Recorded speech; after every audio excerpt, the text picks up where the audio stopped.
Bonjour, nous sommes aujourd'hui le jeudi 12 février 2026 et nous allons parler des élites noires ignorantes de Paris. Sibeth Ndiaye, ancien porte-parole du gouvernement français, a passé un moment difficile face au journaliste Fergan Aziari.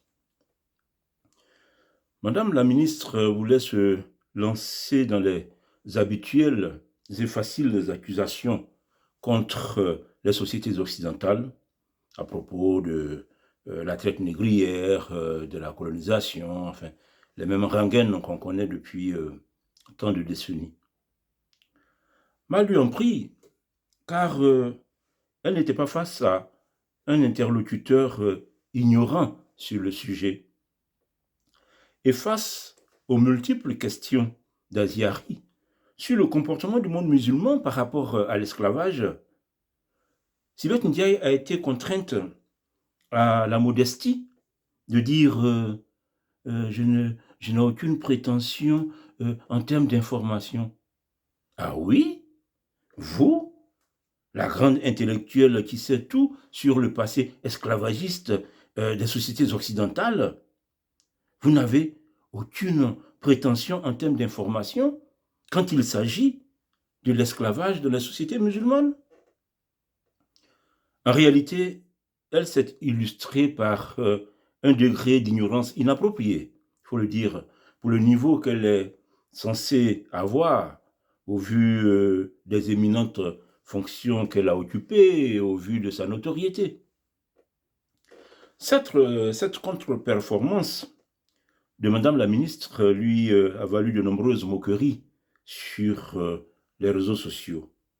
Mais au-delà de Sibeth Ndiaye, la réalité est que c'est toute une élite noire de Paris qui se montre désolante quand il s'agit de l'histoire de l'Afrique noire ou de la réalité même actuelle de l'Afrique. Ces personnes de couleur de peau noire, compatibles avec la bien-pensance parisienne ambiante, sont cooptées et promues par le système pour constituer une élite noire. Diversité oblige, oui, il faut bien qu'il y ait une élite noire à Paris. Une élite noire constituée en vue de participer au dénigrement de la France. Fabriquée par le système, cette élite noire est chargée d'accabler la France et le blanc. Et d'ailleurs, il y a un acteur français, un célèbre acteur français qui fait régulièrement partie des personnalités préférées des Français et qui régulièrement dénigre la France. Et j'entends souvent les observateurs, les commentateurs dire mais on ne comprend pas, voici quelqu'un qui est aimé par les Français et à tout moment il dénigre la France. Je dis mais en fait, ce sont ces commentateurs, ces observateurs qui n'ont rien compris. Ils dénigrent la France parce que c'est ce que ceux qui font sa promotion lui demandent. Dans les milieux culturels, les milieux intellectuels parisiens, le noir ne peut avoir de promotion que s'il dénigre la France. Donc, il ne faut pas s'étonner que ce grand acteur n'arrête pas de dénigrer la France. Ce qu'on attend de lui, c'est qu'il se plaigne de la colonisation, qu'il se plaigne de l'esclavage, voilà, qu'il se plaigne du racisme, voilà, c'est ce qu'on attend de lui. C'est ce qui fait qu'il est placé où il est. Alors, accabler la France au moyen de témoignages sur les supposées souffrances du noir, autant les souffrances du passé que celles d'aujourd'hui, souffrances que cette élite est censée connaître, que dis-je, qu'elle est censée vivre en raison de sa couleur de peau noire. La mésaventure de Sibeth Ndiaye face à Fergan Aziari révèle un fait important. En fait, cette élite noire parisienne ne sait pas grand-chose sur la chronologie universelle. Toute leur culture historique se limite à ce qu'on leur a enseigné pour bien tenir leur rôle. Et leur rôle, c'est quoi? C'est-à-dire tout ce que l'Occident a fait de mal à travers les siècles. C'est ça qu'on leur demande de connaître. En vue de mettre en évidence l'ignorance de ces cuistres, parcourons quelques-unes de leurs rengaines. Première rengaine, accuser le blanc de l'esclavage. Ce que cette élite noire ne sait pas, c'est que ce sont les blancs qui, après avoir arrêté la traite atlantique et aboli l'esclavage dans les sociétés occidentales, ce sont donc les blancs qui vont se battre sur le sol africain au XIXe siècle contre les potentats locaux en vue d'éradiquer ce fléau. Ce sont les blancs qui vont se battre pour arrêter l'esclavage en terre africaine. Les membres de cette élite noire ignorante ne savent pas que le 30 mars 1890, à Abomey, à l'occasion de l'intronisation de Béhanzin comme le 11e roi du Dahomey, des milliers d'esclaves furent égorgés publiquement. D'où on tire cette information? Mais la seconde moitié du 19e siècle est une période où il y a une grande mobilité sur le globe. Il n'y avait pas encore d'avion ou de téléphone, mais la mobilité était très grande avec la marine. Et un événement important comme l'intronisation de Béhanzin, mais il y a des journalistes parisiens qui sont allés couvrir l'événement. Il y a eu des articles dans la presse parisienne. Donc, on a par exemple le témoignage du journal des voyages qui dit, je cite, « Et partout les immolations continuent, le sang coule, les victimes gémissent, tandis que les rondes infernales des chants, des cris d'ivresse célèbrent le rite sanguinaire de ces hideuses coutumes. » C'est un reportage d'un journaliste parisien. Ils ne savent pas que le 6 juillet 1871, après une cérémonie de sacrifice rituel, des corps sans vie d'esclaves traînent dans les rues de Koumansi, la capitale de la Confédération Ashanti, corps livrés aux vautours. D'où est-ce qu'on tient tout ça? Mais il y a eu le témoignage de Marie-Joseph Bona, un Français de 27 ans qui était retenu en otage à Koumansi. Et lisez ce livre Marie-Joseph Bona et les Ashantis qui a été écrit par Claude-Hélène Perrault et Albert Van Dantzig, où il y a tout le journal de Marie-Joseph Bona au quotidien, ce qu'il se passait dans Koumansi, est relaté. Combien de fois on égorgeait des gens dont les corps traînaient dans les rues? Et on peut lire dans le journal tenu par Bona, je cite, « On nous dit ce soir qu'il n'y a pas de rue dans la ville où l'on n'ait pas fait d'exécution. Plusieurs centaines de têtes humaines roulent dans les rues de Koumansi. Ces victimes sont toutes de ces pauvres gens arrivés le lundi passé, gens innocents, prisonniers de guerre. » Fin de citation. Madame la ministre Sibeth Ndiaye, originaire du Sénégal, pourrait chercher à comprendre pourquoi l'ancien chef de l'État de ce pays, Abdoulaye Wade, a qualifié Macky Sall, son successeur au sommet de l'État, de descendant d'esclaves. Oui, Abdoulaye Wade a traité Macky Sall de descendant d'esclaves. Mais ce n'est pas parce que Macky Sall serait d'origine afro-américaine. Non. Wade fait allusion à l'esclavage qui existait entre les populations du Sénégal, en dehors de toute influence extérieure, blanche ou arabe. En Côte d'Ivoire, le président Félix Houphouët-Boigny, notre premier chef de l'État, à maintes reprises, a dit que lors de son baptême catholique, à l'âge de 11 ans, il a fait le serment de ne jamais verser du sang humain. Un enfant de 11 ans qui fait le serment de ne jamais verser du sang humain. Quelle inspiration à cet âge-là, à ce si jeune âge. Pourtant, tout aussi étonnant que cela soit, Houphouët-Boigny ne racontait pas n'importe quoi. Si le gamin qu'il était a fait ce serment, c'est parce que le père blanc qui le prépare pour le baptême, à cette époque, tous les prêtres étaient blancs en Afrique noire.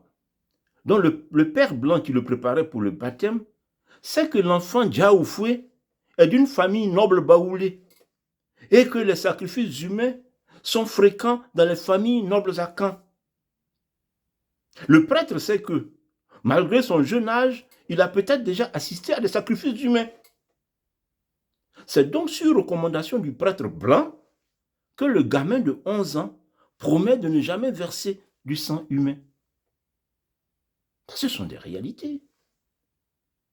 Moi qui vous parle, je suis à Caen, originaire d'Abangourou, ville de l'Est de la Côte d'Ivoire où j'ai grandi. J'ai grandi jusqu'à l'âge de 15 ans, j'étais à Bangourou. Dans les années 1960, dans mon école primaire, j'ai été témoin d'un événement en lien avec les sacrifices humains qui se pratiquaient encore à cette époque-là.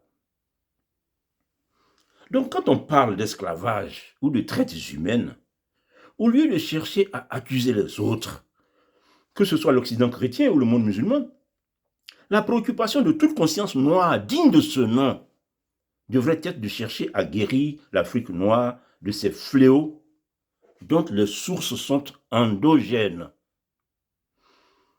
Deuxième rengaine, critiquer le code noir du XVIIe siècle sous Louis XIV. Ils ne savent pas que le code noir a permis de donner quelques droits aux pauvres esclaves qui n'en avaient aucun, ni aux Amériques, ni en Afrique noire. Ce n'est pas avec les droits de l'homme du XXIe siècle, ou même les droits de l'homme du XIXe siècle, puisque déjà au XIXe siècle, l'Occident avait déjà interdisait la traite négrière, la traite atlantique, et l'esclavage avait été aboli pratiquement dans tout l'Occident. Donc ce n'est pas avec les droits de l'homme du XXIe ou même du XIXe siècle qu'il faut comparer le code noir. Non. Mais c'est plutôt avec les lois régissant le statut de l'esclave en Afrique noire. Par exemple, il nous est parvenu du Dahomey que le roi d'Adaglele disait aux Britanniques qui lui proposaient un dédommagement pour l'inciter à arrêter la traite négrière, je cite, « Aucune somme ne m'achètera. Si je ne peux pas vendre des prisonniers de guerre, je dois les tuer. Et ce n'est certainement pas la volonté des Anglais. » Fin de citation. Un chantage au massacre des esclaves noirs, des esclaves. Que disons-nous de tout cela aujourd'hui? Pourquoi faudrait-il être, pour des Noirs, plus exigeants envers les Blancs qu'envers nous-mêmes? Troisième rengaine. Dénigrer l'entreprise coloniale européenne en Afrique noire. Ouais, bon, ça, c'est... Depuis toujours, ça n'arrête pas.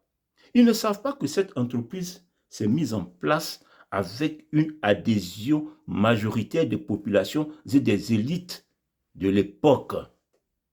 Les exemples sont nombreux que je donne dans mes derniers livres, que ce soit les Tswana, que ce soit à Anéo, que ce soit dans l'espace à Caen avec le Fanti, que ce soit le pays Moussi qui va vers la France pour avoir une collaboration avec la France.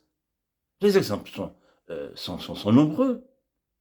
Donc, la colonisation se met en place avec une adhésion majoritaire des populations et élites de l'époque. Ils ne savent pas non plus que cette colonisation a globalement tenu ses promesses en termes d'émancipation des populations noires. Oui, la colonisation a tenu ses promesses.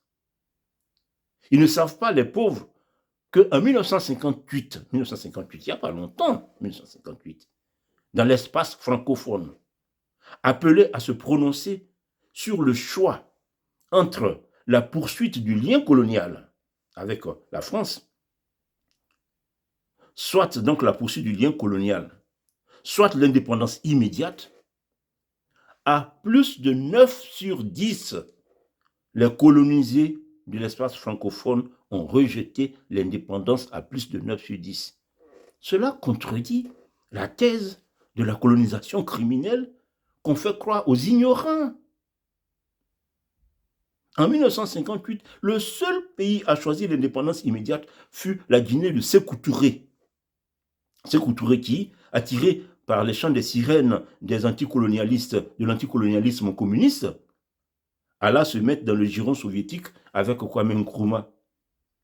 Quel en a été le résultat?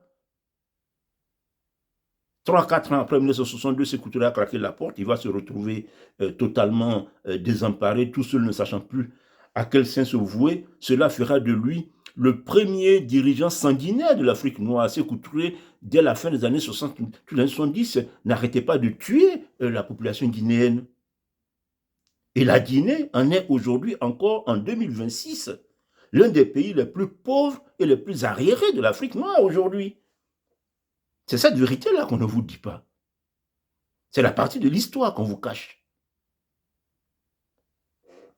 Quatrième rengaine, présenter aux Blancs la facture de la colonisation. Exiger réparation pour la colonisation. Ils ne savent pas que c'est plutôt un grand merci que l'Afrique noire doit à l'Europe. Un grand merci.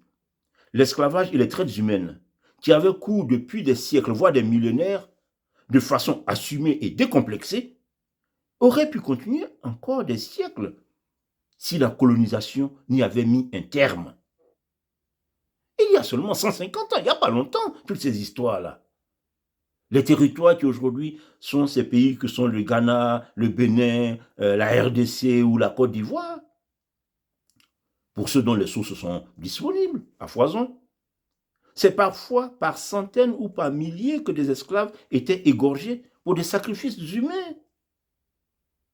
C'est dans ça qu'on aurait préféré continuer. C'est la colonisation qui a mis fin à tout ça. Mais enfin, réveillez-vous les Africains. Cinquième rengaine, réclamer la restitution des biens volés. On entend souvent ça. Ils ne savent pas que c'est grâce aux compétences de l'Occident dans la conservation que nombre de ces biens existent encore aujourd'hui. Où est le sabre de Kankan Moussa que l'Européen n'a même pas connu? Où sont les objets personnels de Ousmane Dan Fodio du califat Sokoto ou de Samori Touré du Wassoulou que le blanc n'a pas volé? Où sont ces artistes? Où sont ces objets-là? Les objets de grande valeur des cours royales d'Abomey ou de Koumassi que le blanc n'a pas emportés ont-ils été bien conservés et surtout valorisés? Si on a pu réclamer le sabre de El Hadj Omar Tall, mais c'est parce qu'il a été bien conservé par le blanc. On peut dire quand même merci de temps en temps. Même si on regarde un peu plus loin, prenons l'Égypte. Les Égyptiens, savaient-ils que leur pays était une mine d'or archéologique avant la campagne de Napoléon? C'est dans la suite de Napoléon que tous ces archéologues, que l'égyptologie va naître et qui fait aujourd'hui, constitue aujourd'hui une source de richesse pour ce pays africain, pour l'Égypte, avec le tourisme et toutes les recherches archéologiques qu'il y a dans cette grande civilisation antique. On peut dire de temps en temps merci aux Blancs quand même. Quand j'étais adolescent, il y avait à Abidjan un musée national et une bibliothèque nationale. Des établissements bien fonctionnels. Je me souviens qu'en tant que lycéen, je les ai visités, ces établissements-là. Plus tard, j'avais appris que ces deux établissements avaient été financés par des coopérations occidentales. Je crois la bibliothèque par le Canada et le musée par la France. Bon, voilà.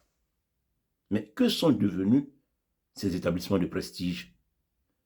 Dans les années 2000, la gabegie et l'incompétence avaient ruiné ces deux joyaux, abandonnés par les pouvoirs publics et livrés aux églises évangéliques.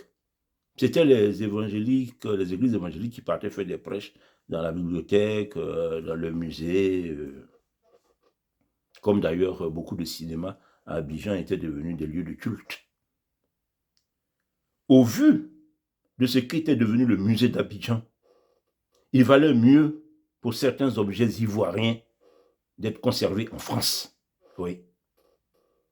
Alors, si certains Africains ont acquis des compétences dans la conservation et qu'ils souhaitent récupérer des objets, ils doivent commencer par dire merci et aborder le sujet dans un esprit de coopération au lieu de se répandre en accusation inappropriée. Ce n'est pas honnête de crier au voleur quand on sait qu'il n'y aurait jamais eu conservation sans le vol. Sixième rengaine, se plaindre des conditions de vie des immigrés dans les banlieues en Occident.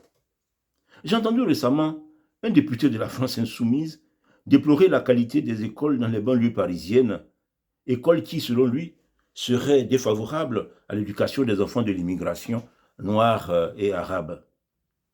Ce député ne sait pas que les meilleures écoles à Abidjan, Dakar, Kinshasa ou Douala ne peuvent pas rivaliser en qualité d'équipement avec celles des écoles cités, celles des cités les plus défavorisées de la Seine-Saint-Denis.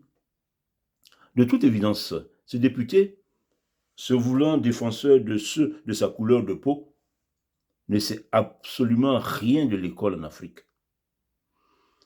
Heureusement que ses interlocuteurs, noirs comme lui, n'ont pas manqué de lui dire qu'il se trompe et que la jeunesse noire de la banlieue parisienne devrait prendre conscience de la chance qu'elle a d'être en France. Septième rengaine, et ça sera la dernière, on peut ainsi aller jusqu'à des dizaines de rengaines, dénoncer le néocolonialisme qui empêche l'Afrique noire de décoller. Je dirais simplement que j'ai été moi-même, pendant 20 ans, haut cadre dans une entreprise publique de mon pays, la Côte d'Ivoire. À un moment, devant le niveau de pillage de l'entreprise qui m'employait, j'ai posé un acte public de dénonciation. Cela m'a valu licenciement sans droit, condamnation et persécution. J'ai dû fuir mon pays pour ma sécurité en 2008-2009. Tous ceux qui parlent de néocolonialisme qui empêche l'Afrique noire d'avancer n'ont aucune idée du niveau de corruption, de la généralisation de la corruption qui fait que dans tous les cas, l'Afrique ne peut pas avancer. N'ont aucune conscience de ce qu'un certain niveau de généralisation de la corruption est étouffant pour toute société. C'est un mal profond. Et que l'Afrique indépendante se condamne toute seule à la gabegie et à la misère. Ces élites noires ignorantes sont atteintes de ce que j'appelle le syndrome des Somaliens aux États-Unis. Il faut savoir que la Somalie est un pays de la Corne de l'Afrique totalement failli, plongé dans la violence depuis des décennies, depuis le début des années 90, avec pratiquement plus d'État. Une société totalement faillie. Alors, par humanisme, de nombreux réfugiés somaliens ont été recueillis aux États-Unis. Et voilà que ces Somaliens constituent une communauté qui n'arrête pas de se plaindre, réclame toujours plus, organise des réseaux de fraude aux aides sociales, déteste son peuple d'accueil et refuse de s'assimiler, veut enseigner aux Américains comment gérer un pays, s'organise pour prendre le contrôle du Minnesota. J'en passais des meilleurs. C'est ça, le syndrome des Somaliens aux États-Unis. C'est-à-dire des gens qu'on veut aider, qui demandent toujours plus sans jamais dire merci, qui cherchent à opérer un contrôle territorial pour appliquer les mœurs qui ont ruiné leur pays d'origine. Alors, le patriote américain Donald Trump a décidé d'arrêter la prolifération de la tumeur somalienne en commençant par l'expulsion de tous les immigrants illégaux du Minnesota, avec beaucoup de conséquences qu'on voit ces derniers temps. Alors, Dame Sibeth Ndiaye parle de la perfectibilité des démocraties occidentales au moment de l'esclavage et au moment de la colonisation. Ah, c'est bien de vouloir rendre parfait les démocraties occidentales. Mais aucun mot sur la perfectibilité des sociétés esclavagistes noires. Pourquoi c'est la société occidentale que ces élites noires veulent rendre parfaite. Et les sociétés noires qui sont là. Vous entendez souvent cette élite noire pérorer sur le racisme systémique de la société occidentale, mais jamais un mot sur le tribalisme qui aujourd'hui encore constitue un gros handicap pour la cohésion nationale de maintes États africains. Ces Noirs originaires de pays où il y a tant à faire, qui osent donner des leçons pour parfaire l'Occident, ne se rendent même pas compte qu'ils sont tout simplement à la fois ridicules et écœurants. Oui, ridicules. Allez bosser pour vos pays d'origine si vous savez comment les choses doivent marcher. Dame Sibeth Ndiaye et ses amis de l'élite noire ignorante de Paris sont atteints du syndrome des Somaliens aux États-Unis. Des gens qui n'ont rien prouvé dans leur pays, qui veulent venir, améliorer les pays développés. Merci de liker, de commenter et de partager cette vidéo afin d'aider Mature Afrique à avancer. Alors, nous arrivons à la conclusion de notre causerie.